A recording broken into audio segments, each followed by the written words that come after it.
Have you ever felt guilty for saying no? I used to struggle with that too until I realized that Jesus himself set boundaries. Welcome to Faith and Freedom channel. I am Mari Plank, life coach and counselor. Today's video is how Jesus taught us to set boundaries without guilt or fear. I remember the first time I tried to set a boundary with a friend. My heart was pounding and guilt crept in. Aren't I supposed to be kind and selfless? I thought. But then I remembered something powerful. Jesus didn't say yes to everyone. He didn't heal every person in every town, and he often withdrew to be alone and pray. If Jesus, the most loving person to ever walk the earth, had boundaries, shouldn't I? There was a great lesson from Jesus. In the story in Mark 1:35-38, Jesus had just healed many people, and the next morning the crowds came looking for him. But instead of rushing to meet their demands, Jesus was alone in prayer. When the disciples found him, urging him to go back, he said no. He stayed focused on his purpose rather than pleasing people. This is where many of us struggle.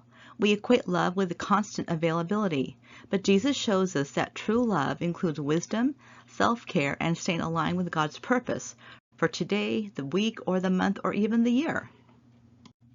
Why this matters? Without boundaries, relationships become unhealthy and exhausting. When we learn to say no with love and yes with wisdom, we honor both God and the people in our lives. Reflection. Think of a time when you said yes out of guilt. How did it make you feel afterward? Now imagine responding like Jesus with clarity, peace, and purpose. What a difference. Action step. The next time you feel pressured to say yes, pause, ask yourself, is this my assignment from God, or am I just afraid to disappoint? This is a great time for an arrow prayer. You know, the kind of prayer that you shoot up to God really quickly. Another great response is, let me get back to you on that.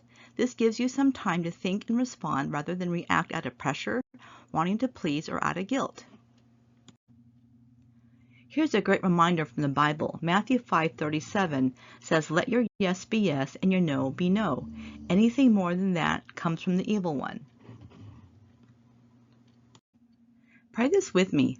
Holy Spirit, help me to say no to guilt, condemnation, or the need for approval. Please show me who and how I am to say yes to others. How do you remind yourself that boundaries are good and not selfish? Share your thoughts below.